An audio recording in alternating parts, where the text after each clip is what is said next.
Hi there. Welcome to A Creative Affair, our beautiful podcast. And you're here with Len Metcalf, and I'm here with Brie, and we're having a wonderful conversation today about simplification. In fact, we simplified our intro to be very quick and easy so we can get straight into the subject so we don't have two big long introductions. Anyway, I hope you're enjoying our quick introductions, because I am. It makes it so much easier to say and not have to read a script. I really love that. And it makes my life so much easier. And simplification. What do you think about simplification, Brie? Well, it's always something that I'm kind of looking for, but only when things start to feel stressful. So, Really? right? Yes. You need a kick in the bum to actually go, well, I need to be a bit more simple. Yeah, and I think this is that's something that I've learned over time is that simplifying my life or parts of my life have allowed me to have A, less stress, B, more fun, and C, actually because of those two things, the less stress and more fun, I'm actually free to be a lot more creative. And so when Oh, I can right? So I do things in my like once a year, I really try and actually I go through my whole house and I clean out everything in my house. Like I go through, and this is probably now like every other year.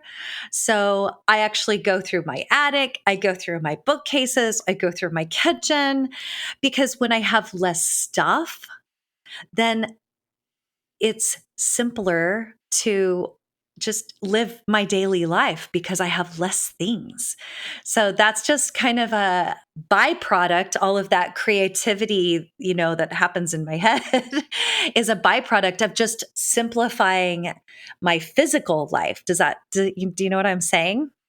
I totally get that, and I think it's the metaphor is it is so simple, but the less that's going on around you, physically, mentally, and uh, emotionally, the easier it is to devote time and energy to being creative. So a simplification of life, uh, emotions, things in your life, all those things give you so much more mental energy for being creative, and creativity goes up. I I have lots of little strategies like this, like just a really simple one. I clean my studio before I start something new. So I Ooh.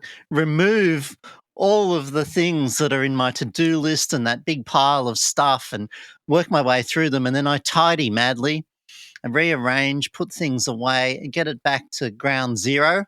Was totally blank slate, so it's simple, and that's when I can start, and I really fall into a creative mode without those distractions.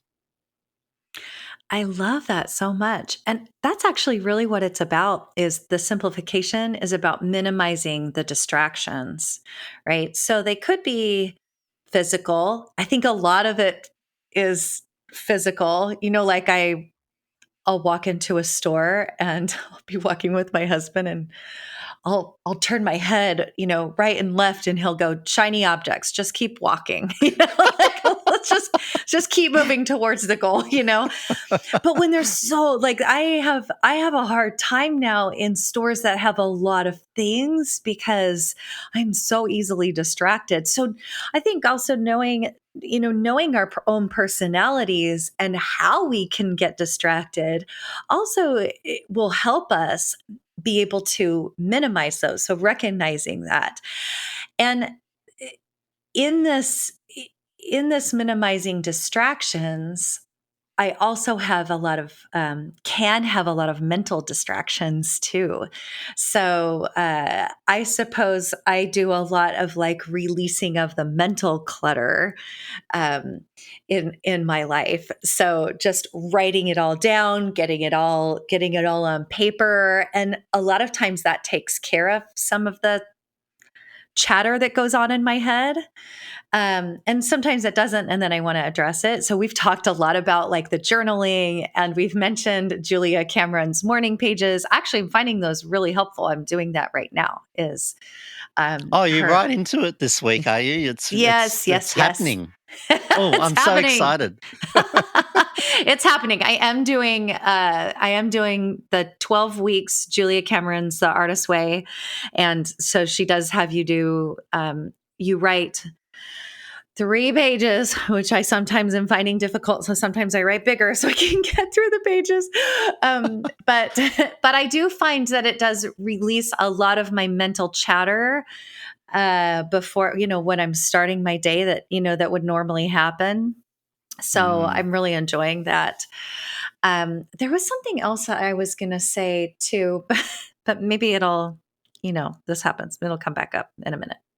Well, simplification is a form of minimalism, isn't it? And I know on a caring for the planet approach that minimalism as a lifestyle is growing in popularity, and it's something that I would aspire to, although I find that I struggle with it as well.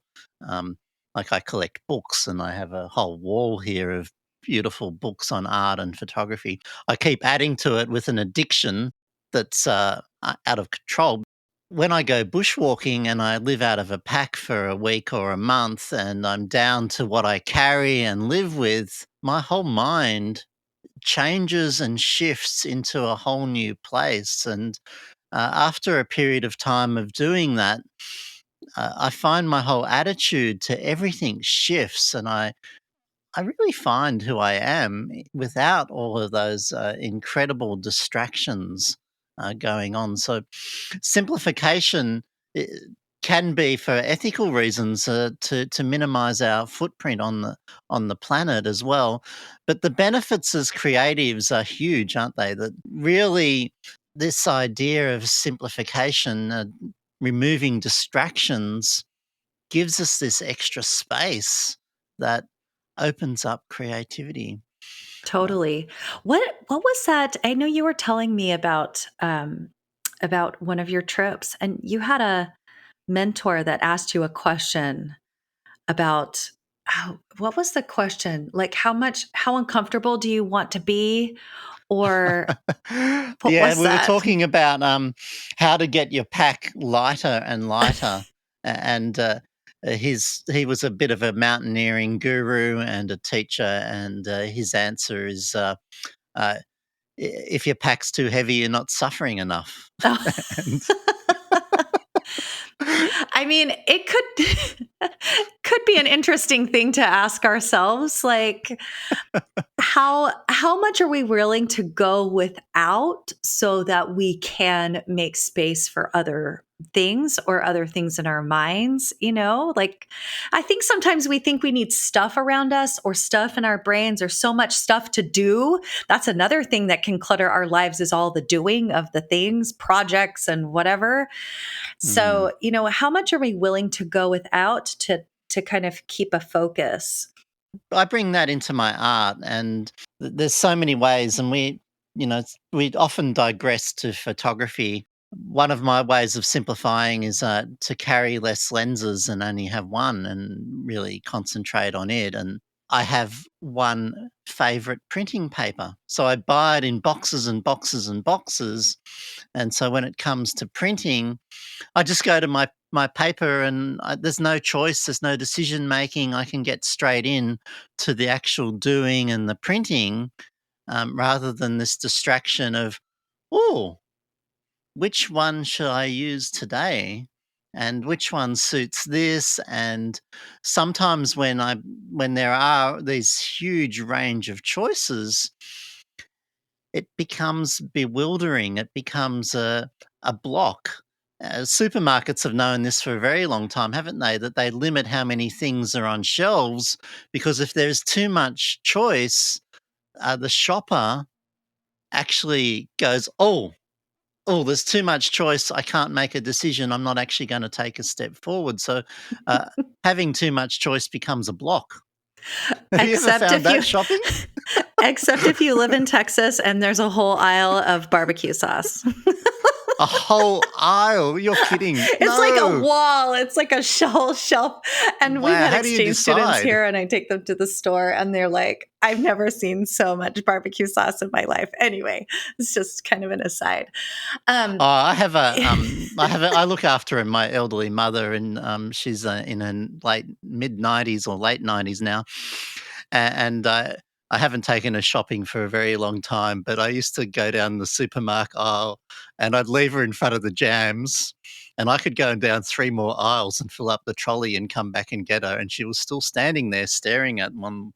And I'd go, "You want apricot, don't you?" And she'd go, "Yes." And I'm like, "Well, we'll take that one." And that confusion was overwhelming because of this huge choice. But uh, an aisle of barbecue sauces. Have you worked your way down through it? no, we have our one favorite, so we just go and we pick it up. That's it. But also, I do want to say that having too much choice for chocolate is never a thing. So, you know, I I've just don't think that's discovered a new chocolate. Not that I've just discovered it, but I've discovered that they make different bars of it, and that there's a much larger choice than I possibly thought. And it's called Whittaker's, and it's from New Zealand. And I'm very thankful for Jan and Jeff for bringing a block over and educating me that it came in biggest blocks. And so now I'm suffering with my stomach, too right. much chocolate. That's not simplification, is it? No, Oh no. my goodness. Okay, that was a fun aside. One of the things that made me think about this, that one reason I've been thinking about this lately is because I was talking with a friend of mine, and he had mentioned a book called Getting Things Done by David Allen. And I said, wait, what is that? I need that in my life. And so I actually listened to it on my big long road trip in September. And I mean, I think it was like 6 hours, but when you're driving 20 hours in a car, it's really not that much time.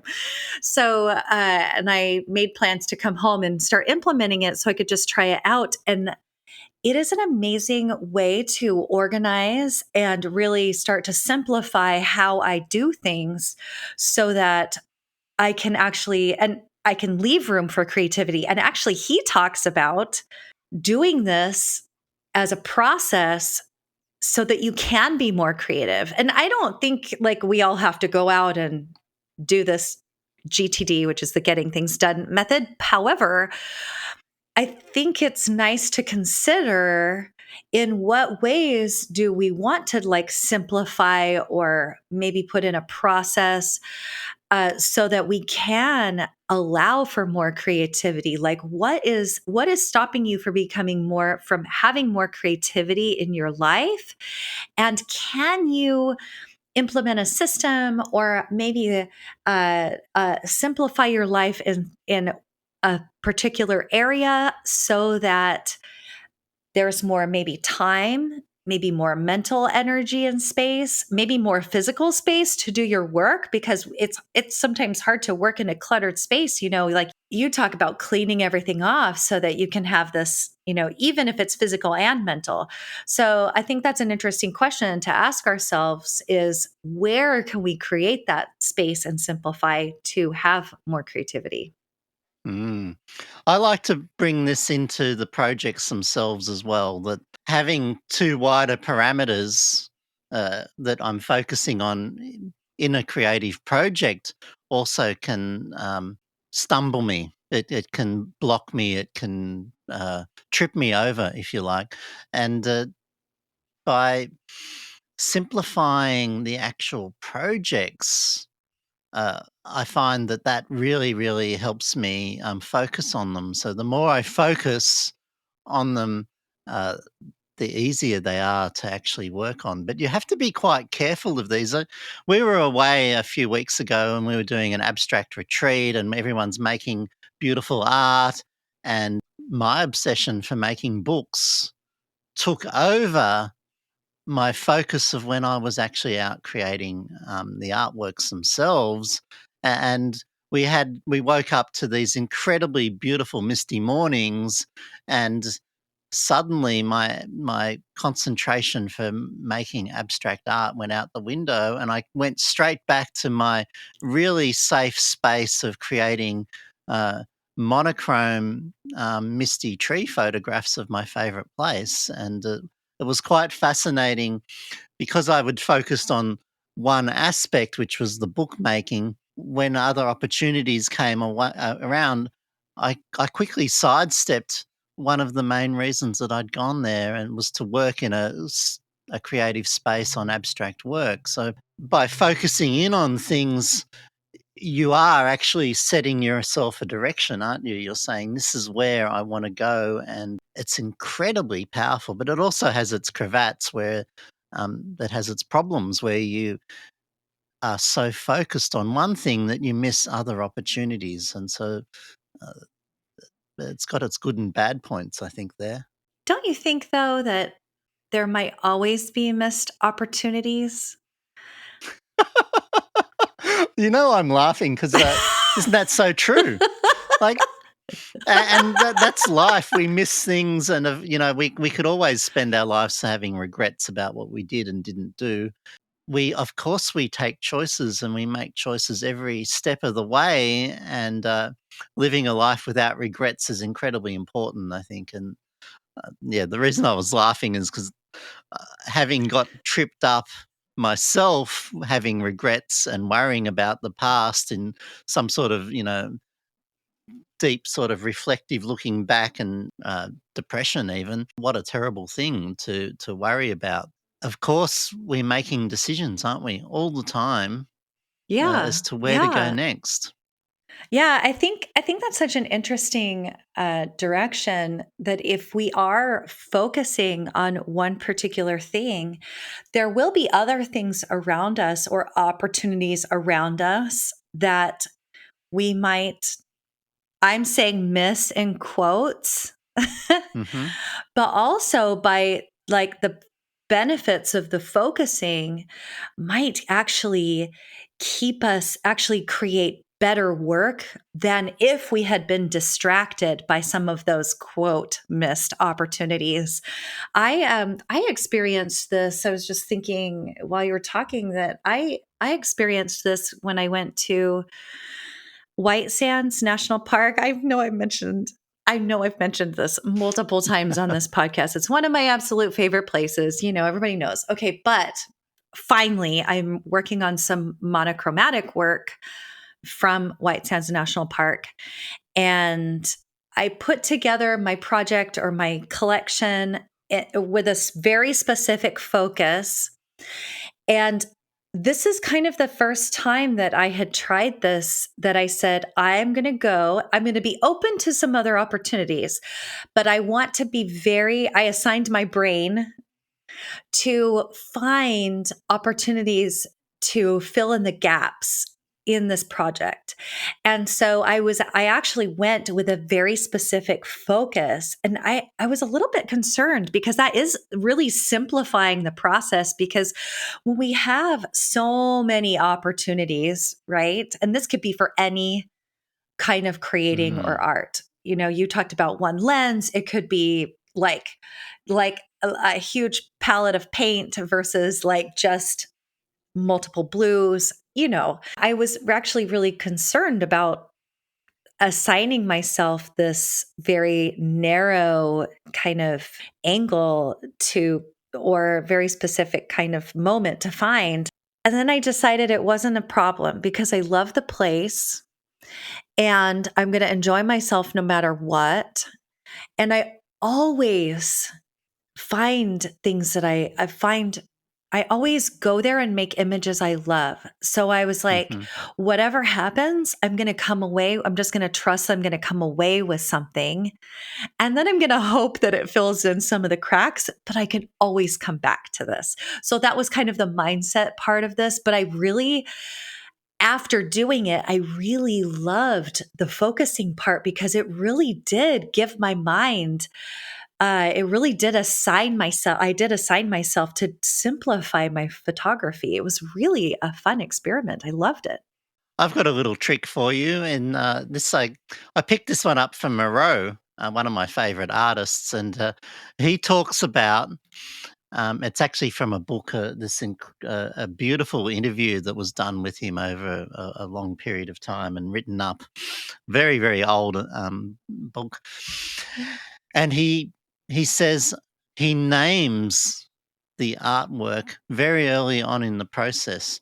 And by naming it, it actually helps him focus on what it is in it, and then starts to bring that out and even work on it more and more and more. I found this to be incredibly focusing because it simplifies my direction.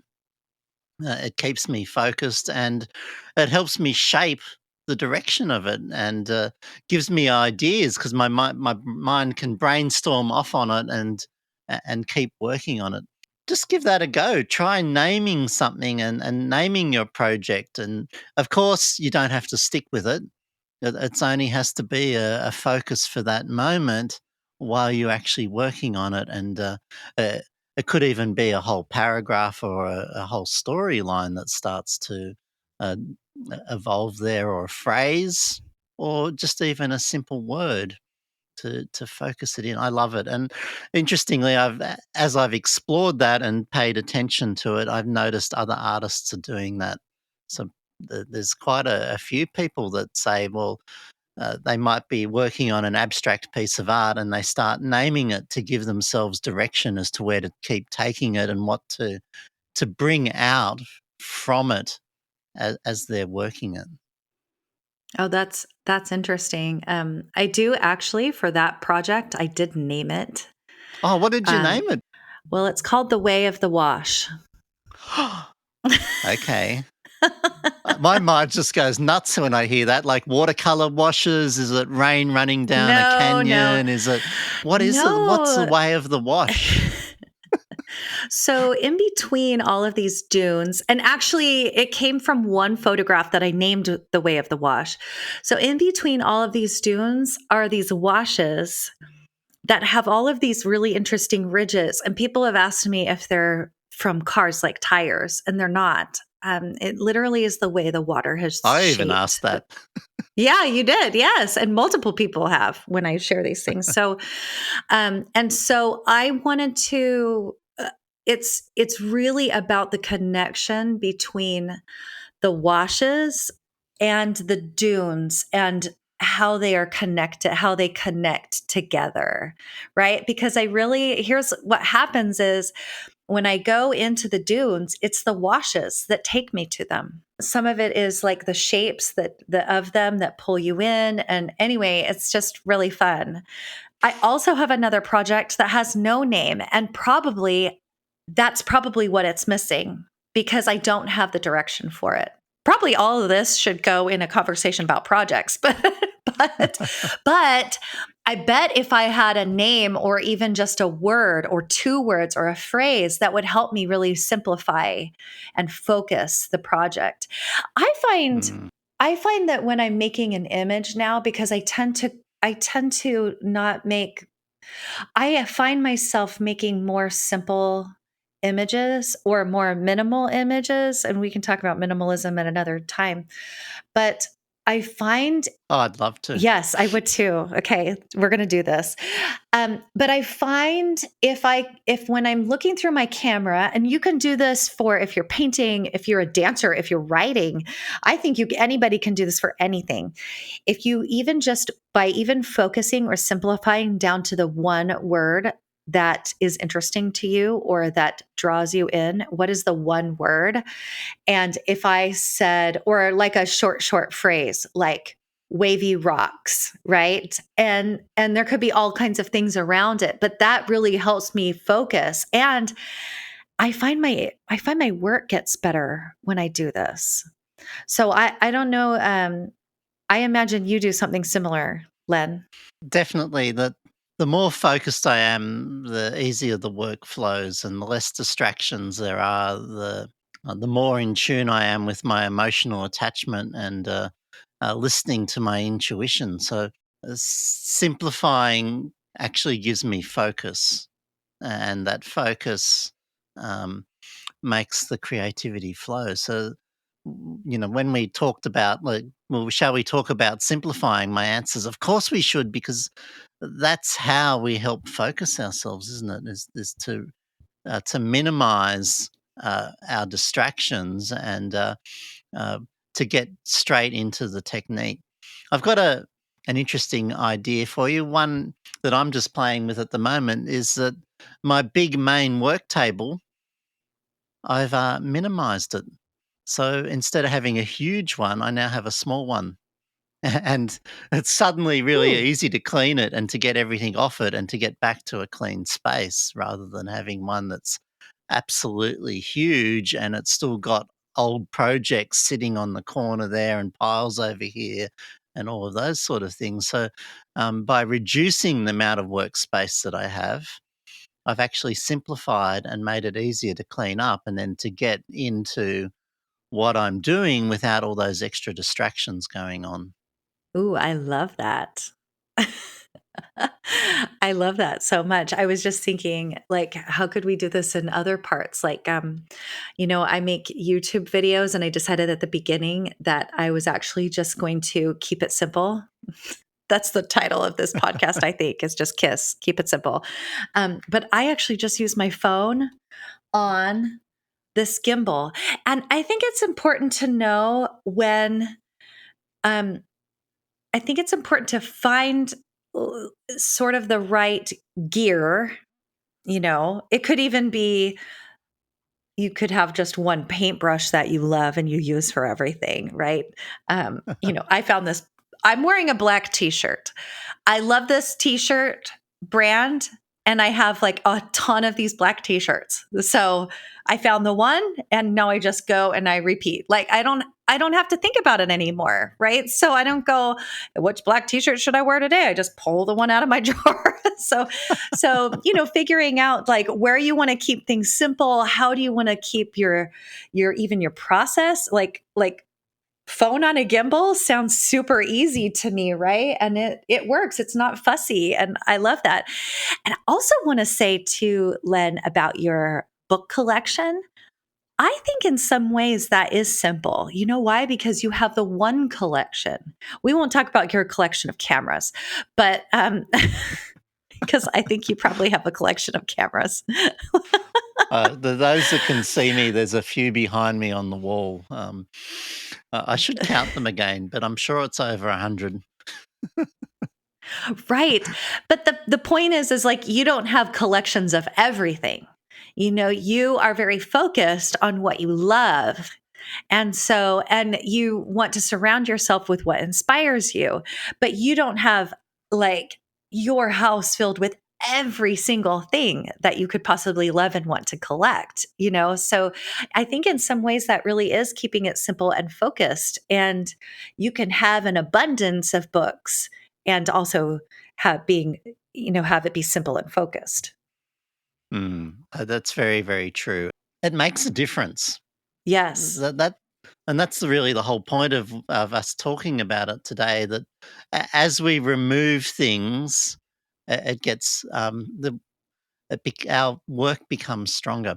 And like we've been talking about clearing mental space for creativity, this idea of removing stuff to get to more of a simplification and an easier way of working can be extended in so many different directions. And the obvious one is to extend it actually into your artwork. And so a writer becomes more powerful as they remove words and edit it down and get it to be shorter and shorter and clearer and less waffling, isn't it? And artworks are the same. My visual artworks are the ones that do have that simplification in them, communicate so clearly things to people in beautiful ways and speak to people, whereas the overly complex can become overwhelming for people, can't it? Yeah, and I think it's important to know or at least take an inventory of what things that you're okay with being complex because they don't inhibit your creativity and what things are actually maybe stressing you out. And here's how I know something is stressing me out. Like I feel tense, like right in your back, like that muscle that goes down onto your shoulders. I just feel Mhm. super tense. So if I'm thinking about that thing or whatever part of my life, I start to feel tense, and then I instantly know that that's a little trigger for me to go, ooh, that's a little bit stressful. Could I simplify here? What could I do to adjust there? Do I need to like shift my mindset around this? Like, what do I need to be doing to kind of switch out of that? And so I think taking some inventory about what things in your life you want to keep simple and what things you're okay having some complexity in, because I think that's okay too. But you just need to know what is good for you and how you work.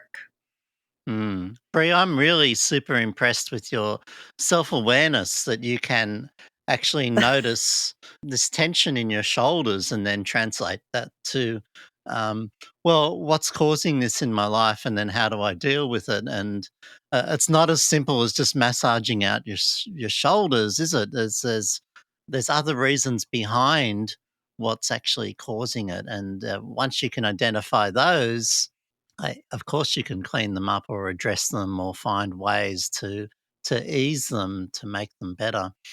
And isn't that one of the things that we keep coming back to in this podcast? Is one of the keys to creativity is self awareness, isn't it? Absolutely. And it does take time. This isn't something that happens overnight. Like all of a sudden, we're super self aware. I mean, I have so many moments where I'm completely not. But I do like to take some quiet time. And I think that's what's good about, meditating and journaling and having those quiet moments to yourself without distractions of your phone or whatever, whatever you have that's extra in your life, but having some quiet, simple moments to really like understand, listen to your body, listen to your brain, and see if you can make any connections. I just think it's never bad. It's always going to help you. And Mm. even if you can make one small connection, that will help you for the next time. So I think that's what this is all about, right? Yes, it definitely is. Figuring all about how our brains work.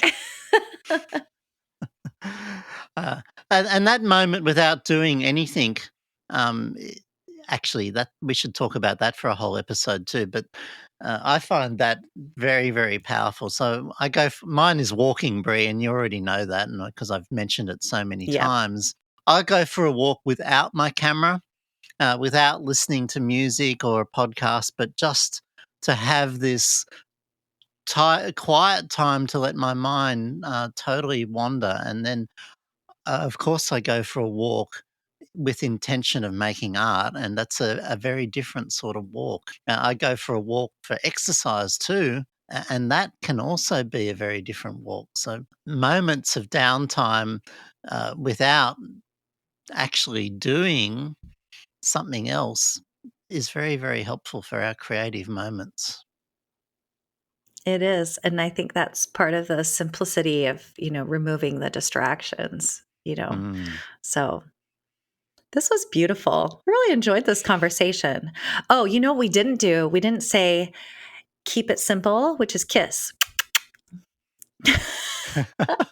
We did a terrible job of having a creative affair this time, Len. Yeah, we've gotten very slack on flirting with each other, and maybe we should make that a big effort to put back into our show, a bit of Oh, raucous man. flirting, raunchy flirting. I know. I know. Sometimes it gets so he's at the Len's at the beginning of the day and I'm at the end of the day. And sometimes I'm a little bit tired when I do this. I mean, I still always have fun, but I'm like, I think we just need to figure I love doing the fun and the flirting and so anyway, I all in definitely good do fun as too. friends. I love it. All right, everyone. I think we're done for today, but we hope that you can all figure out, take a moment, a quiet moment without some distractions, and figure out maybe have a moment to figure out what's complex in your life, and maybe you can find one way to simplify so that you can open up space for more creativity. Would love to hear about that. You can send us an email anytime. All right, Mm. that's it. Until next time. Yes, time to say goodbye. And keep it simple, folks. Bye. Thank you for joining us in our creative affair. If you love the passion we bring to this creative content, please support the podcast by sharing with a friend, subscribing, and leaving us a review. Thanks. If you'd like to learn more about creative photography, visit lenmetcalf.com, where you can find links to Len's photography school, videos, and publications. He would love to invite you to sign up to his newsletter. To find out more about my work, including my photography and mentoring in my Creative Confidence group coaching program, visit creativemindscoach.com. See you next time.